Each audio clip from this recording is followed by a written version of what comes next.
आदाब। मैं हूं सैयद आसिफ जाह और एक बार फिर ईमान न्यूज़ के साथ आप सबके हमरा मौजूद हूं।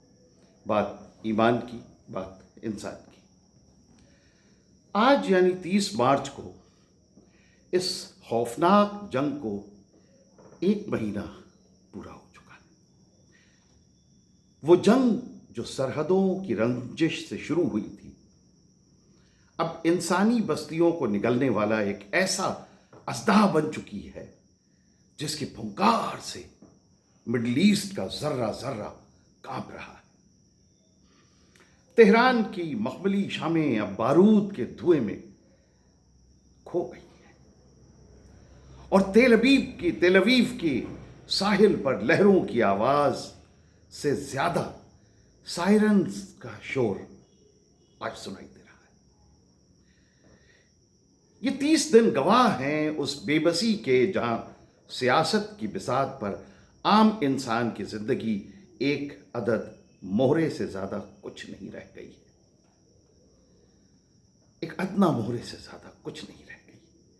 ईरान के दिल तेहरान और उसके आसपास के इलाकों जैसे अहवाज और आबादान का हाल आज किसी मक्तल, किसी स्लॉटर हाउस से कम नहीं है। शियान जिले की वो गलियां जहां कभी बच्चों की खिलखिलाहट और ताजा नान की खुशबू महकती थी, आज वहां सिर्फ कंक्रीट के ऊंचे ऊंचे ढेर और मौत जैसी खामोशी छाई। अमेरिका और इजरायली हवाई हमलों ने इन रिहायशी इलाकों को मलबे के कब्रिस्तान में तब्दील कर दिया है। मलबे के इन ढेरों के नीचे से अब भी रह रह कर सिसकियां सुनाई देती हैं। ये सिसकियां उन मजदूरों की हैं, उन गरीबों की हैं, उन मजलूमों की हैं जो दिन भर की थकावट के बाद अपने घरों में सुकून की नींद सो रहे थे, मगर रातों रात मिसाइलें गिरी और उन्होंने उन्हें जिंदा दफन कर दिया, उन इमारतों में जिंदा दफन कर दिया। अब तक 2000 से ज़्यादा लोग मौत का शिकार बन चुके हैं ईरान में, मुख्तलिफ इलाकों और मुख्तलिफ शहरों में, बस्तियों में। उन मलबों के बीच फंसे हुए लोगों को निकालने के लिए ना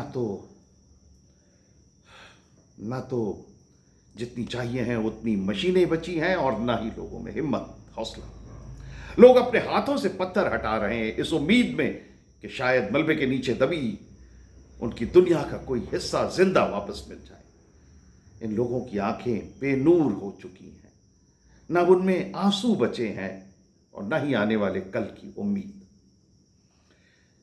ईरान के नए रहबर आयतुल्लाह सैयद मुश्तबा खामनेई ने एडमिरल अली रजा तंगसिरी की शहादत पर जिस रंज का इजहार किया है वो दरअसल पूरी कौम का दर्द है। तंगसिरी सिर्फ एक फौजी ऑफिसर नहीं थे, बल्कि ईरानी डिफेंस की वो ढाल थे जिसे अवाम अपना मुहाफिज मानती थी।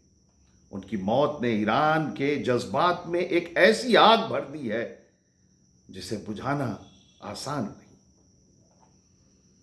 अगर आप नक्शे पर स्ट्रेट ऑफ हॉर्मुज को देखें तो ये एक संकरा सा रास्ता है समुद्री, लेकिन आज यही रास्ता दुनिया की सबसे बड़ी कैदगाह बन चुका है। A prison on ocean water. Iran ने इस रास्ते पर अपनी पकड़ ऐसी मजबूत की है कि समंदर का सीना चीरने वाले बड़े बड़े जहाज आज बेबस खड़े हैं। इन जहाजों पर लगभग 20,000 सेलर्स फंसे हुए। जरा सोचिए उन इंसानों के बारे में जो हफ्तों से समंदर के बीचों बीच मौत और जिंदगी के तराजू में लटक रहे हैं। इनमें से ज्यादातर सेलर्स इंडिया, पाकिस्तान, फिलीपींस और श्रीलंका जैसे मुल्कों के गरीब लोग हैं। उनके लिए ये जंग ना तो तेल की है ना जमीन की, उनके लिए ये जंग सिर्फ घर लौटने की है। राशन खत्म हो रहा है उन जहाजों पर, पीने के पानी की किल्लत है और ऊपर से हर वक्त डूबने का खौफ या मिसाइलों का खतरा। हालिया खबरों के मुताबिक जहाजों पर हुए हमलों में 8 बेगुनाह सेलर्स की अब तक मौत हो चुकी है। उनकी लाशें शायद कभी उनके वतन वापस न पहुंच सकें। उन सेलर्स की आंखें समंदर के होराइजन पे टिकी रहती हैं, जहां से कभी भी कोई भी फरिश्ता आए और उन्हें जहन्नुम से निकाल कर ले जाए। और आसमान पर इसलिए भी कि वहां से मिसाइल की शक्ल में कहीं मौत ना आ जाए। जंग के इस 30वें दिन अमेरिकी खैमे में हलचल अपनी पीक पर है। अमेरिकी सदर डोनाल्ड ट्रंप का लहजा अब और भी सख्त हो चुका है। उन्होंने दो टूक अल्फाज में यह कहा कि अगर हॉर्मुज़ का रास्ता फौरन नहीं खोला गया तो अमेरिका ईरान के पावर ग्रिड्स, तेल के कुओं और खार्ग आइलैंड के ठिकानों पर हमला करेगा, उन्हें कब्रिस्तान बना देगा। अमेरिकी नेवी का बेड़ा यूएसएस ट्रिपोली अपनी पूरी मोहलिक आबोताब के साथ इस इलाके में पहले से ही तैनात है। हजारों अमेरिकन सेलर्स और लड़ाकू जहाज बस एक ऑर्डर का इंतजार कर रहे हैं। अमेरिकन स्ट्रेटेजिस्ट अब लिमिटेड ग्राउंड ऑपरेशन की तैयारी कर रहे हैं, जिसका यह मतलब है कि ईरान की सरजमीन पर अमेरिकी बूटों की धमक जल्द सुनाई देने वाली है। यह सिर्फ एक मिलिट्री चाल नहीं है, बल्कि ईरान में रिजीम चेंज की एक और सोची समझी कोशिश है। लेकिन सवाल यह है कि क्या बारूद की खुशबू से कभी अमन के फूल खिल सकते हैं? जवाब में ईरान ने भी अपनी मिसाइल ताकत का पूरा मुजाहरा किया। इमाद, क़याम और खुर्रम शहर 4 जैसी मिसाइलों ने इसराइल के डिफेंस सिस्टम आयरन डोम की धज्जियां उड़ा के रख दी। हाइफा की तेल रिफाइनरियों पर हुए क्लस्टर मिसाइलों के हमले ने पूरे शहर को काले धुएं की चादर से ढक दिया। इसराइल के अंदरूनी इलाकों डिमोना, यरूशलेम और तेल अवीव में आज कोई इंसान अपने आप को महफूज नहीं महसूस कर रहा। फिर लेबनान की सरहद पर हिजबुल्लाह के लड़ाके अपनी पूरी शिद्दत से डटे हुए हैं। अब तक लगभग 500 से ज्यादा रॉकेट वो इजरायली ठिकानों पर दाग चुके हैं। इजराइल के 3 मरकावा टैंक मलबे के ढेर में तब्दील हो चुके हैं, जो इजराइल आर्मी की इनविंसिबल इमेज के ऊपर एक बहुत बड़ा हमला है, एक बहुत बड़ा धब्बा है। लेकिन इस जवाबी कार्रवाई की कीमत भी आम लोग ही चुका रहे हैं। 232 लोग पिछले 24 घंटों में या तो बहुत शदीद तौर पर जख्मी हुए हैं या शायद जाबाक। अस्पतालों में पट्टियों और दवाओं की कमी पड़ने लगी है। जंग की ये चिंगारियां अब पड़ोसी मुल्कों के घरों तक भी पहुंच रही हैं। कुवैत के वाटर डिस्टिलेशन प्लांट पर हुआ हमला इंसानियत के मुंह पर तमाचा है। वहां एक इंडियन मजदूर की जान भी गई। वो मजदूर जो 7 समंदर पार सिर्फ इसलिए आया था कि अपने बच्चों के लिए एक बेहतर मुस्तकबिल बना सके। उसे क्या पता था कि मुल्कों के दरमियान इस ईगो की जंग में उसकी अपनी जान मिट्टी के बोल चली जाएगी। उधर इराक के शहर बगदाद के एयरपोर्ट पर हुए हमलों में एक सिविलियन प्लेन मलबे में तब्दील हो गया। हालांकि इस नफरत के बीच भी इंसानियत की कुछ किरणें जिंदा हैं।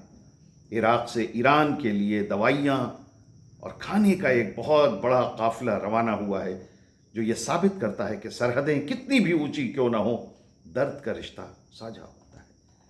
यहाँ एक और बात काबिल गौर है कि कुवैत के वाटर डिस्टिलेशन प्लांट पर जो हमले हुए हैं उससे ईरान ने इनकार किया। एक और साजिश चल रही है इसराइल की कि वो ईरान के पड़ोसी मुल्कों पर हमले कर रहा है और इल्ज़ामात ईरान के सर जा रहे हैं। ये भी ईरान ने कभी किसी जगह पर हमला करने के बाद इनकार नहीं किया। ईरान जो हमले कर रहा है उससे वो एक्नॉलेज भी कर रहा है। मगर इजराइल जो हमले कर रहा है ईरान की तरफ से ये दिखाने के लिए कि ये ईरान ने किए हैं। और वो दूसरी तरफ एक और पॉइंट यहाँ पर बहुत अहम है कि आज जब इजराइल का आयरन डोम से लेकर उनके टैंक्स, उनके सारे सेफ्टी सिस्टम्स जो फेल होते जा रहे हैं, ईरानी मिसाइल्स के सामने या हिजबुल्लाह के सामने या हुती के सामने, तो आज वो जो इनविंसिबल की जो इमेज बनी हुई थी, वो जो इमेज इजराइल ने इतनी दहाइयों में बनाई थी और उसके बाद दुनिया भर को अपने हथियार बेचना शुरू किए थे, उस इमेज का क्या होगा जब आप खुद अपनी ही हिफाजत नहीं कर सकते हैं? तो आपके यही हथियार दूसरों की हिफाजत कैसे करेंगे? अब इजराइल इन हथियारों को दुनिया को कैसे बेचेगा? और यही सवाल अमेरिका पे भी लागू होता है कि अगर आप ईरान को कंट्रोल नहीं कर सकते, अगर आप ईरान को, आप तो कह रहे थे कि चुटकियों में हो जाएगा, आप तो कह रहे थे कि उनकी नेवी खत्म हो गई, उनका ये खत्म हो गया, उनका वो खत्म, नहीं, आपका गुरूर खत्म हो रहा है धीरे धीरे किस्तों में। कल नो किंग्स का जो मुजाहरा हुआ है पूरे अमेरिका में, 2,500 से ज़्यादा जगहों पे लोगों ने इन मुजाहरों में हिस्सा लिया। 2,500 अमेरिका के 50 स्टेट्स के 2,500 स्पॉट्स पर ये मुजाहरे हुए। No king, Donald Trump, you are not a king, you are elected representative of the people, so behave like that, not like a king.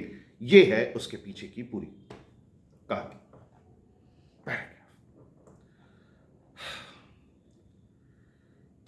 आज 30वें दिन ये बात भी अहम है कि इस जंग ने दुनिया की इकोनॉमी की कमर तोड़ दी है। जो लोग 7 समंदर पार बैठे इस जंग को टीवी स्क्रीन्स पे देख रहे हैं, उन सबके घरों तक इस जंग की तपिश पहुंच चुकी है और महसूस की जा रही है। कच्चा तेल आज $115 फी बैरल के पार जाने से हर चीज की कीमत आसमान छू रही है। सोने की अगर बात करें तो $4,535 पर ऑन्स की रिकॉर्ड ऊंचाई पे है आज गोल्ड, क्योंकि लोग, दुनिया भर के लोग अब कागजी जो करेंसी है, पेपर करेंसी है, उस पर यकीन उनका घट रहा है और वो गोल्ड में अपना पैसा रखना चाह रहे हैं। दुनिया के बड़े फाइनेंशियल इंस्टीट्यूशंस ने वार्न किया है कि अगर ये जंग 1 हफ्ता और चली तो एशिया और यूरोप में भुखमरी जैसे हालात पैदा हो सकते हैं। स्पेन जैसे मुल्कों ने इस पागलपन में, इस जंगी पागलपन में शामिल होने से साफ इनकार कर दिया। उन्होंने कहा कि हम अपने मिलिट्री अड्डे अमेरिका के लिए नहीं खोल सकते। उन्होंने अपने मिलिट्री एस्टैब्लिशमेंट और अपने हवाई अड्डे अमेरिकन सिस्टम के लिए बंद कर दिए। स्पेन का ये जो एक्शन है वो ये दिखाता है कि दुनिया का एक हिस्सा अभी भी है जो सुकून और अमन की तलाश में है, जो जंग के खिलाफ खड़ा है। आज 30 मार्च को जब हम पीछे मुड़कर देखते हैं तो हम देखते हैं कि इन 30 दिनों में आई एम सॉरी, आज जब हम पीछे मुड़कर देखते हैं तो हमें ये एहसास होता है कि इन 30 दिनों में, इन 30 दिनों की जंग ने हमें डिकेड्स के हिसाब से पीछे कर दिया। ये वीडियो सिर्फ एक खबर नहीं है, एक व्यूज का सोर्स नहीं है, बल्कि उन हजारों बेनूर आंखों की पुकार है जो दुनिया के रहनुमाओं से सिर्फ एक सवाल पूछ रही है, आखिर कब तक ये जंग, आखिर कब तक? ईरान की माओं की गोद सूनी हो रही है, इजराइल के बच्चे बंकरों में पल रहे हैं और मजदूर समंदर की लहरों पर अपनी मौत का इंतजार कर रहे हैं। अगर आज भी दुनिया ने अपनी आंखें नहीं खोली तो शायद कल लिखने के लिए कोई स्याही नहीं बचेगी और पढ़ने के लिए कोई इंसान नहीं बाकी रहेगा। वक्त आ गया है कि बारूद के इस गंदे खेल को बंद किया जाए और इंसानियत के उस उजले उफक की तरफ बढ़ा जाए जहां रोशनी हो, जख्म न हो।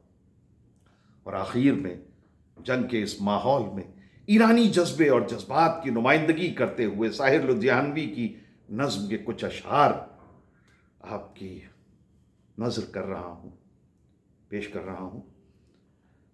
साहिर लुधियानवी कहते हैं कि हम अमन चाहते हैं मगर जुल्म के खिलाफ, गर जंग लाजमी है तो फिर जंग ही सही। और यही एग्जैक्टली ईरानी अवाम के भी जज्बात है کہ ہم امن چاہتے ہیں مگر ظلم کے خلاف گر جنگ لازمی ہے تو پھر جنگ ہی صحیح۔ ظالم کو جو نہ روکے وہ شامل ہے ظلم میں، قاتل کو جو نہ ٹوکے وہ قاتل کے ساتھ ہے۔ ہم سر بکف اٹھے ہیں کہ حق فتح یاب ہو، کہہ دو اسے جو لشکر باطل کے ساتھ ہو۔ ظالم کی کوئی ذات نہ مذہب نہ کوئی قوم، ظالم کے لب پہ ذکر بھی ان کا گناہ ہے۔ پھلتی نہیں ہے شاخ ستم اس زمین پر، تاریخ جانتی ہے زمانہ گواہ ہے۔ یہ زر کی جنگ ہے نہ زمینوں کی جنگ ہے، یہ جنگ ہے بقا کی اصولوں کی جنگ ہے۔ جو خون ہم نے نذر دیا ہے زمین کو، وہ خون ہے گلاب کے پھولوں کے واسطے۔ ہم امن چاہتے ہیں مگر ظلم کے خلاف، اگر جنگ لازمی ہے تو پھر جنگ ہی صحیح۔ تو یہ تھا ایمان نیوز پہ ہمارا آج کا ویڈیو۔ ایمان نیوز کے ساتھ اپنی محبتوں کا سلسلہ بدستور قائم رکھیے، باقی رکھیے۔ ہمارے چینل کو سبسکرائب کیجئے، ہمارے ویڈیوز کو لائک کیجئے، شیئر کیجئے، فارورڈ کیجئے، اور ہاں، چینل کو سبسکرائب کرنے کے ساتھ ساتھ بیل آئیکن کو ضرور پریس کیجئے تاکہ ہمارے نوٹیفیکیشنز آپ کو ملتے رہیں۔ اور اپنی باتیں، اپنے خیالات، اپنے تاثرات کمنٹس کے ذریعے ہم تک پہنچائیے۔ بہت بہت شکریہ۔ خدا حافظ۔